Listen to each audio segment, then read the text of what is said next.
Maka di sini ketika engkau berbuat baik kepada suami karena Allah Subhanahu wa taala. Tapi ingat, ketika suamimu baik masuk surga, nanti di surga nggak seperti suamimu di dunia gitu ya, yang suka maki, yang suka emosi, enggak. Karena kalau sudah masuk surga semuanya akan baik gitu loh. Dan kesabaran wanita itu kalau ingin masuk surga juga sabar untuk punya anak. Banyak wanita yang malas punya anak. Padahal kata Nabi SAW, wanita-wanita penghuni surga itu, ala adullukum binisaikum min ahlil jannah. Kalian mau nggak aku kasih tahu istri-istri kalian calon bidadari surga? Dia masih hidup di dunia, tapi insya Allah dia masuk surga. Kata sahabat, tentu ya Rasulullah Sallallahu Alaihi Wasallam. Yang pertama, kullu waludin wadud. Dia adalah wanita yang suka melahirkan dan penyayang. Karena kalau bicara suka melahirkan nggak penyayang, bahaya dengan pendidikan anaknya. Ada yang bikin anak, anaknya nggak diurusin. Tapi kalau emaknya ini wadud, penyayang, Masya Allah. Berapa banyak emak-emak yang kalau ditanya sama suaminya, mana anak-anak? Wallahu a'lam, nggak tahu. Mana nanti emaknya nggak tahu sama anaknya ini. Bapak datang kan kepingin ketemu saya, ini nggak tahu. Wallahu a'lam. Baru dicari mana anak-anak. Allah, satu di got, satu di mana. Ada emak-emak yang sibuk main handphone, wala apa. Anak-anaknya nggak diurusin. Disinilah wanita penghuni surga itu yang bakal bahagia, pencinta dia.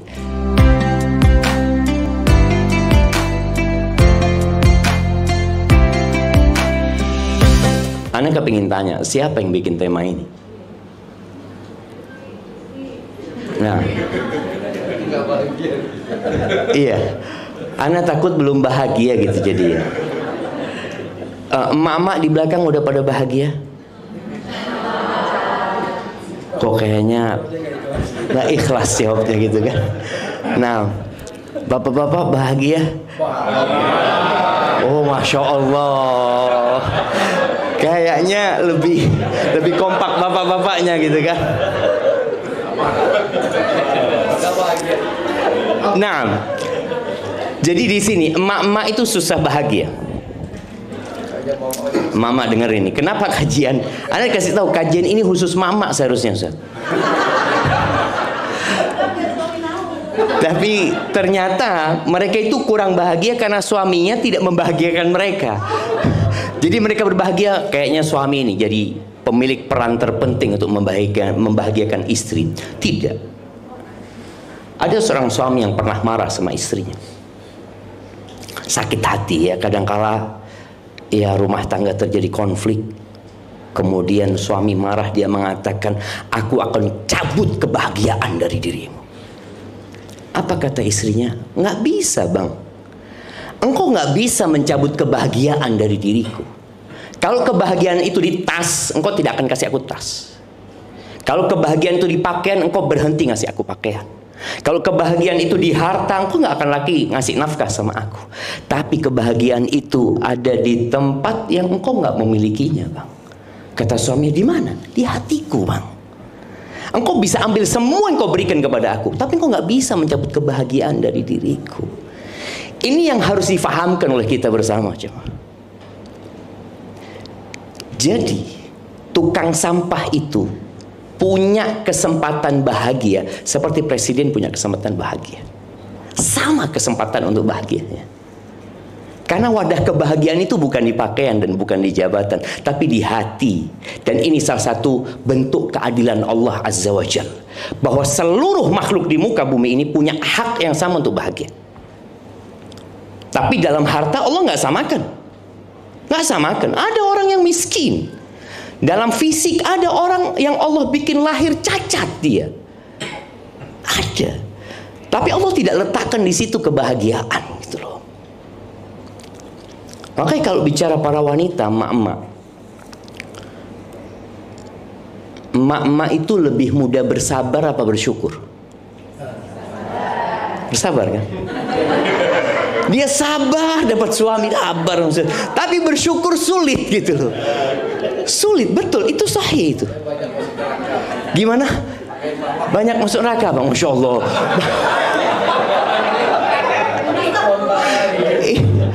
Nah, aneh dapat banyak bocoran dari Bang Andri sekarang. Betul, betul. Iya. Jadi kebanyakan wanita itu masuk neraka bukan karena nggak bersabar. Wanita itu bersabar banget ya. Anak ketika mendapatkan satu potongan video tentang bagaimana seorang wanita ini mengeluh suaminya kayak gini kayak gitu, tapi dia bersabar, lalu komentar di situ hampir semua mengatakan bukan hanya suaminya Mbak, suami aku juga kayak gitu. Ya udah sabar gitu loh. Jadi ternyata memang untuk sabar itu mudah bagi wanita. Dia bersabar demi mempertahankan rumah tangganya, demi mempertahankan anak-anaknya. Sudahlah sabar. Tapi syukur sulit. Padahal emangnya sebesar itu musibah dari suamimu sehingga engkau harus bersabar. Nggak ada kebaikan suami. Ada seorang wanita yang curhat sama anak, Ustadz suami anak itu kayak gini, kayak gini, kayak gini. Terakhir anak tanya, Ibu, suami ibu nggak punya kebaikan? Loh ada Ustadz, coba sebutkan kebaikan. Ketika dia sebutkan kebaikannya, mulai emosi dia turun. Suamimu punya kebaikan. Cuma ketika dalam rumah tangga memandang kepada kekurangan, selesai. Siapa yang nggak punya kekurangan? Ketika seorang istri datang kepada suaminya bawa kertas dia, Bang, kita udah lama berumah tangga, kayaknya kita perlu introspeksi. Nih aku kasih kertas, abang tulis kekurangan-kekuranganku, dan aku akan tulis kekurangan-kekurangan abang. Ini sudah. Akhirnya sang istri masuk ke dapur, dia tulis ya 1 lembar full, kalau 2 lembar mungkin full tuh kekurangan suaminya. Aku nggak suka kayak gini, nggak suka gini, terus yang dia tulis yang nggak suka semuanya, Bang. Terus seperti itu. Akhirnya tibalah saatnya berbagi kertas. Diberikan kertas kepada suami, suami memberikan kertas dia kepada istrinya. Si istri lari untuk membaca apa sih kekurangan dia menurut suaminya. Sang suami baca, ya Allah banyak ternyata kekuranganku, kata dia. Istri balik, dia mengatakan, Bang, kok kertasmu kosong Bang? Kata dia, Dek, aku menerimamu apa adanya, kata dia. Jamaah, ini kenapa bapak-bapak tadi kompak bahagia? Ya sudah kayak gitu, sudah perempuan gitu loh. Bersyukur bapak-bapak, bukan bersabar ya.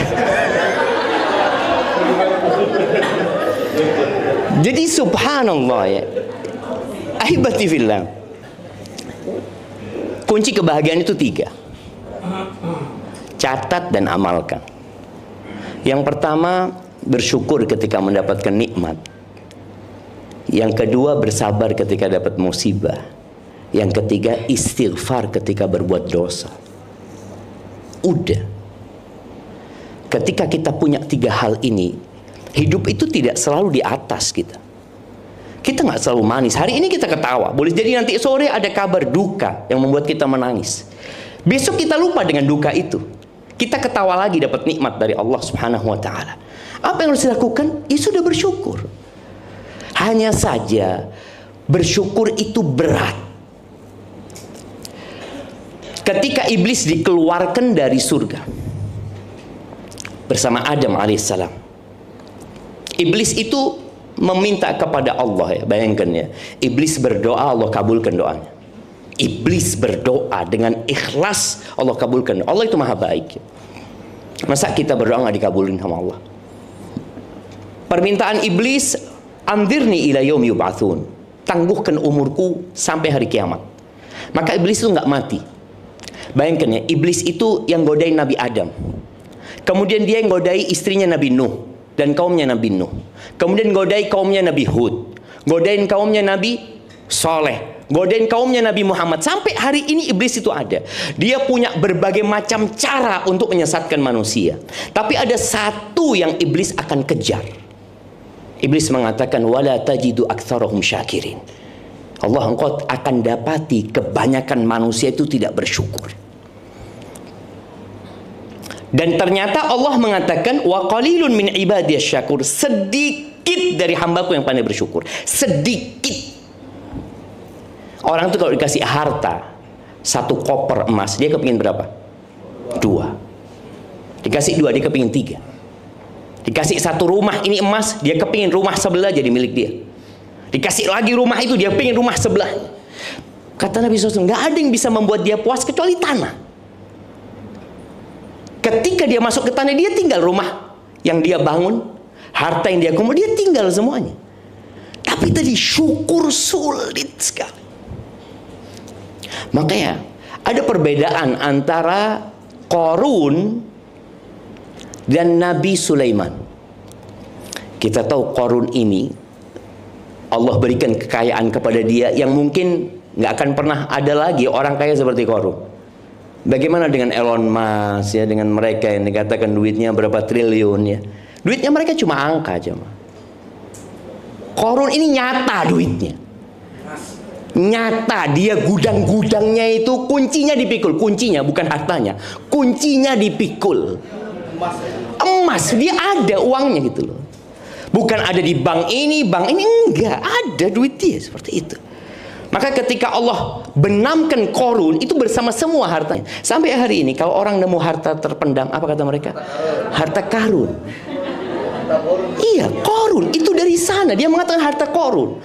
Karena semua rumah dan harta Qarun dipendam. Qarun ketika disuruh berbuat baik, dan ini penting buat kita ya. Kita itu kadang-kadang disuruh berbuat baik merasa harta itu milik kita. Enggak loh. Kita itu nggak punya apa-apa aja. Makanya ketika kita dengar ada musibah, kita mengatakan apa? Inna lillah.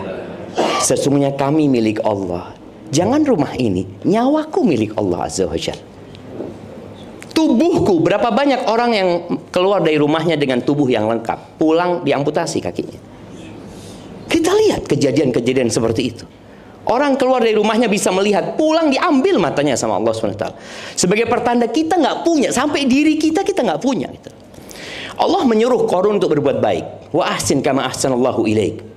Yang pertama Allah pesan sama Qarun, wabtaghi fima ataka Allah ad-daral akhirah. Carilah dengan apa yang Allah berikan kepadamu akhirat. Kenapa? Karena akhirat itu kekal dan abadi. Kalau dunia, engkau mau sukses berapa tahun lah. Kita melihat presiden-presiden kita dari pertama kemana pergi? Meninggal dunia. Oke, Pak Harto pernah 32 tahun ya menjabat. Kemana beliau? Nggak ada. Apa yang beliau bawa ketika mati? Nggak ada. Selesai, anak-anaknya menikmati. Anak-anaknya meninggal dunia nanti terus akan digantikan dengan orang lain. Maka Allah berpesan kepada Qarun, wabtaghi fima atakallahu ad-daral akhirah. Dengan apa yang Allah berikan kepadamu, ambisimu akhirat. Engkau mau punya rumah di dunia nggak apa-apa, tapi engkau punya rumah di akhirat, jangan lupa. Kau siapkan rumahmu di sana. Engkau pengen punya kebun yang indah, engkau juga punya kebun di sana ya. Subhanallah, ini pesan Allah kepada Qarun. Wala tansa nasibaka minad dunya. Tapi engkau jangan lupa, engkau masih hidup di dunia. Engkau butuh ongkos, butuh biaya. Artinya ketika orang bersedekah, jangan semuanya disedekain. Engkau gimana? Engkau punya anak, engkau punya keluarga. Tapi jangan lupa untuk cari akhirat. Anak ingat ada seorang di Solo, Anda dapat cerita. Ini keluarga yang bahagia, Masya Allah. Seorang ayah itu setiap dia mengeluarkan uang buat keluarganya, dia keluarkan nominal yang sama untuk disodakohkan. Uang belanja 2. Belanja di rumahnya anggap 5 juta, 5 juta dia kirim ke pesantren. Dia kirim ke anak yatim piatu. Beli baju dia 2. Selalu dia pakai sendiri, dia 1 dia sodakohkan. Sampai suatu hari dia beli mobil. 2 dia beli mobil. Anaknya protes, Abah, kalau baju 2 oke lah, nggak terlalu mahal ya. Belanja 2 oke. Mobil anak-anaknya dikasih lah. Apa kata ayahnya? Nah, ayah ini bukan hanya ingin naik mobil di dunia, nak. Ayah ingin ketika di padang mahsyar itu, ayah naik mobil juga, nah, kata dia. Kita kadang-kadang nggak paham, jemaah. Kita berpikir harta kita itu yang kita simpen. Enggak, itu akan dinikmati oleh orang lain. Maka Allah berpesan kepada Qarun itu. Lalu Allah katakan kepada Qarun, wa ahsin kama ahsanallahu ilaik. Berbuatlah baik engkau kepada hamba-hambaku, kepada makhluk-makhlukku, sebagaimana Allah berbuat baik kepadamu. Artinya kita berada dalam posisi yang nikmat itu karena Allah kasih. Oh, ini karena usaha, karena perjuangan, nggak ada. Kita bisa melihat kalau usaha, berapa banyak orang yang usahanya lebih berat dari kita, Allah nggak kasih. Bicara rizki sekarang, berapa banyak orang-orang yang berkeringat dari jam 7 dia di bawah mentari sampai jam 4 sore, dia cuma dapat 150.000 saja. Sebagian kita tidur-tiduran, jutaan dia dapatkan. Engkau berpikir karena usahamu? Maka Allah katakan wa ahsin kama ahsanallahu ilaik wa la tabghil fasada fil ardi. Jangan membuat kerusakan di muka bumi ini. Jangan. Innallaha la yuhibbul mufsidin. Allah enggak suka dengan orang yang membuat kerusakan. Di antara bentuk kerusakan itu adalah dosa. Apa kata Qarun ketika dikasih nasihat? Qarun mengatakan innama utituhu ala ilmin indi. Aku bisa sukses seperti ini, aku bisa mendapatkan kedudukan seperti ini karena ilmu yang diberikan kepada aku. Dia mengatakan aku, saya, ana. Nggak ada Allah dalam lisan dia. Aku. Apa yang terjadi? Allah benamkan dia bersama rumahnya semua. Tinggal cerita Qarun. Maka hindari kata-kata aku. Semuanya karena Allah Azza wa Jalla. Nabi Sulaiman ketika melihat singgasana Ratu Balqis dipindah ya dari Yaman, dari Sabah Yaman itu ke Masjidil Aqsa. Dalam hitungan kejapan mata, Nabi Sulaiman belum menutup matanya, singgasana itu udah ada. Apa kata Nabi Sulaiman? Hadza min fadli Rabbi. Beliau mengatakan ini karunia dari Tuhanku. Ini karunia dari Tuhanku. Tidak ada kata aku. Oh ini karena kedudukanku di sisi Allah. Enggak. Hadza min fadli Rabbi liyabluwani, untuk menguji aku. Aashkuru am akfur. Aku bersyukur atau aku kufur. Poinnya di situ. Maka usahakan kita bersyukur ya. Hindarin kata-kata ana ketika kita hendak melakukan sesuatu. Momen kita punya rencana sama keluarga, sama istri, atau sama masyarakat. Katakan insya Allah, kalau Allah berkehendak. Ingat pesawat Lion yang berangkat pagi hari dari Jakarta menuju ke Pangkal Pinang. Ya, pesawat baru itu jemaah. Iya, Boeing 7.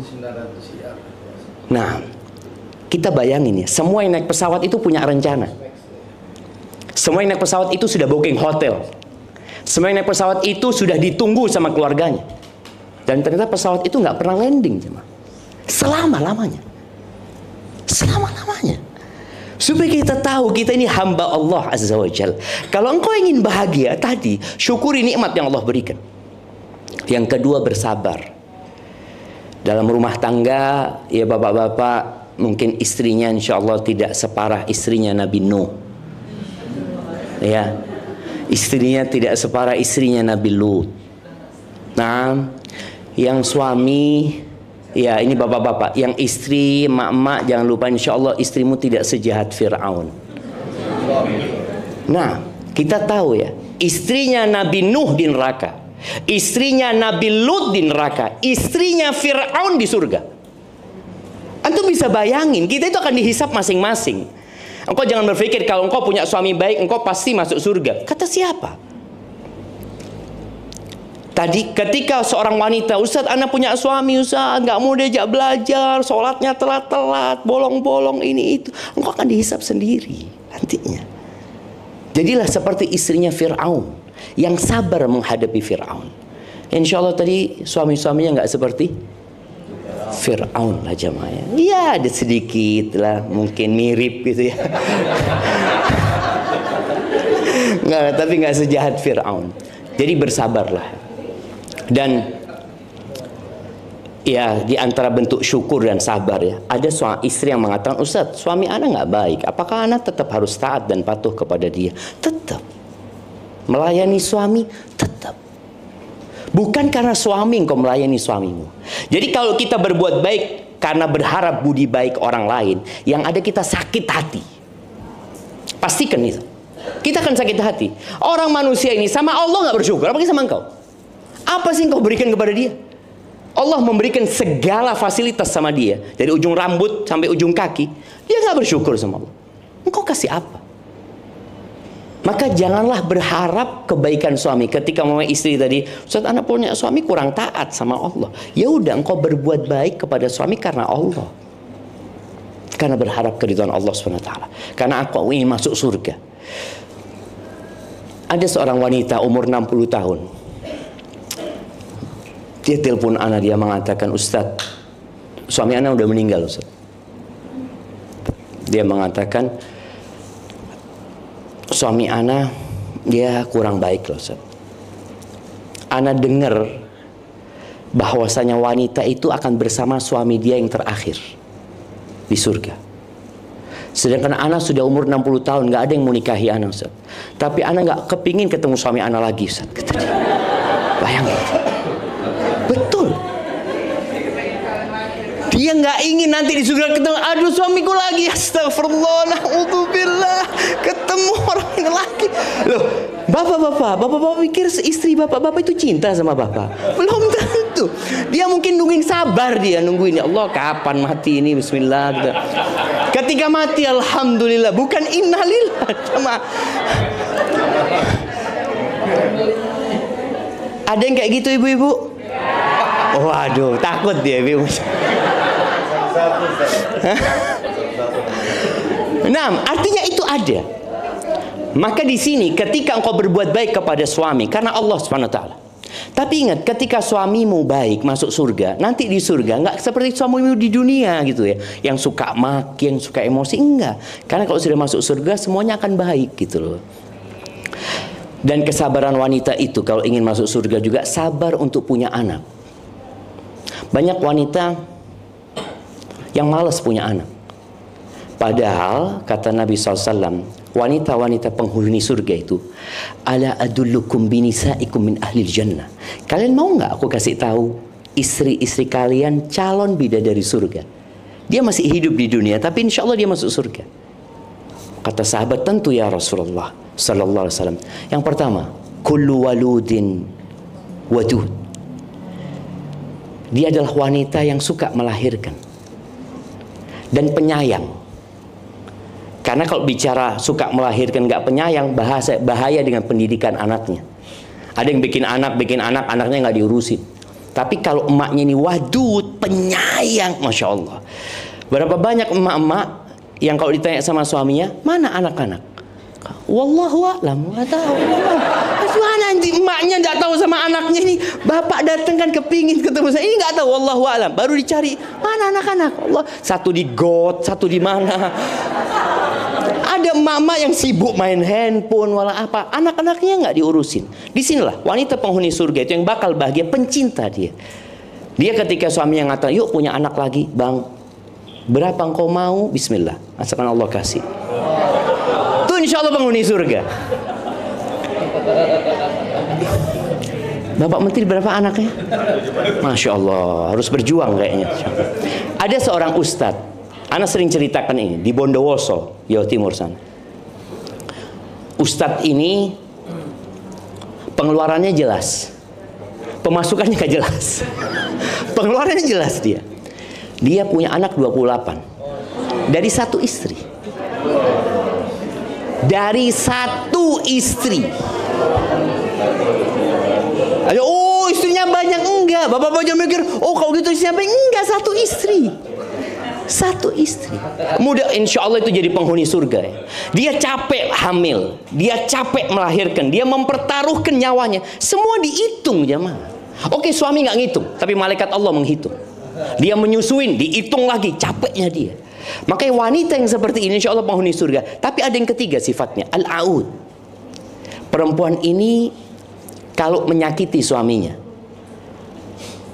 atau dia disakiti sama suaminya, dua hal ya, disakiti atau menyakiti, perempuan ini akan datang kepada suaminya. Dia pegang tangan suaminya mengatakan, la adzuku bi ghumdin hatta tardha. Aku nggak akan memejamkan mata sampai engkau ridho sama aku. Siapa yang istrinya kayak gitu jemaah? Bapak-bapak, kok semuanya gede kepala nggak ada gitu kan? Masa nggak ada bapak-bapak?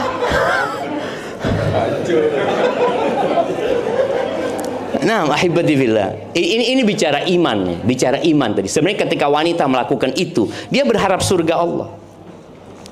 Makanya seorang laki-laki yang minta maaf ketika dia melakukan kesalahan, itu laki-laki yang jujur. Seorang laki-laki yang minta maaf padahal belum tentu dia salah, itu gentleman dia. Seorang laki-laki yang minta maaf padahal dia nggak salah, itu namanya suami.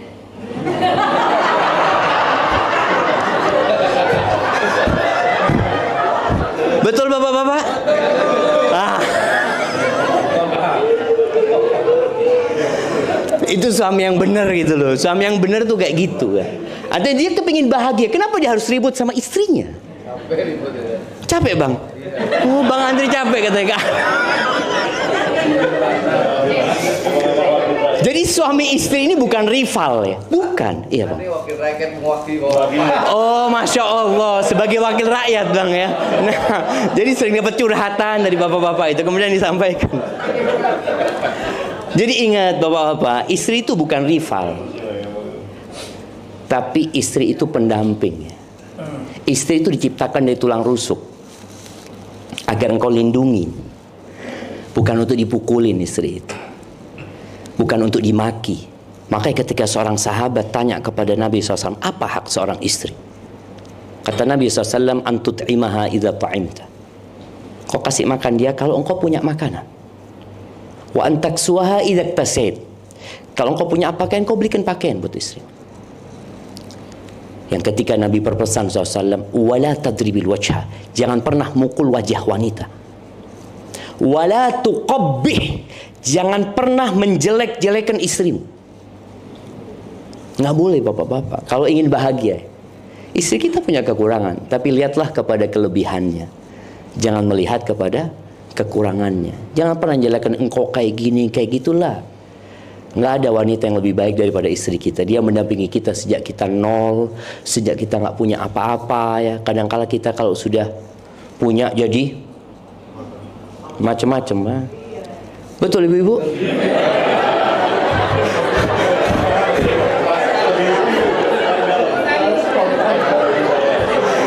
Allahumma salli wa sallim ala Muhammad.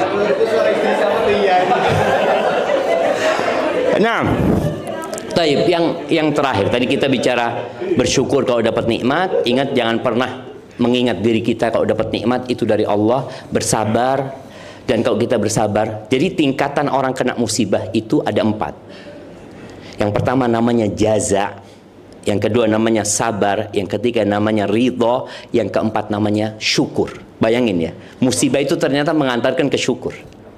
Tingkatan yang nggak boleh itu jaza. Jaza itu orang yang tidak menerima takdir Allah.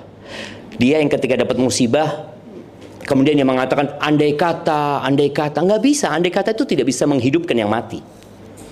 Andai kata itu tidak bisa membuat kecelakaan itu tidak terjadi. Nggak bisa. Makanya ada seorang di Jember ya, ketika dia pulang kerja, dia lihat anaknya ngambang. Dia punya sarang walet, sarang walet ya. Biasanya ada kolamnya. Anaknya itu ngambang, sudah meninggal dunia, terapung di sana. Dia gendong anaknya, dia ciumi anaknya, lalu dia menyesal, ya Allah, andai kata aku nggak punya sarang burung ini, andai kata aku nggak punya kolam ini. Ucapan andai kata itu, apakah akan mengembalikan kehidupan anaknya? Nggak akan gitu loh. Ada orang yang kemudian merobek-robek bajunya, lempar-lempar piring. Siapa yang pernah lempar piring? Bapak-bapak, ada yang istrinya pernah lempar piring? Alhamdulillah nggak ada jemaah. Iya, artinya dia nggak nerima dengan apa yang terjadi. Ini namanya jaza, dan itu haram, nggak boleh. Secara akal tadi, secara akal sehat nggak berguna kau melakukan itu. Yang kedua sabar. Kok jadi mati jemaah? Hah? Ada yang sabotase di belakang. Masya Allah. Gara-gara itu syukur. Nah, yang kedua itu sabar. Sabar itu artinya nahan diri.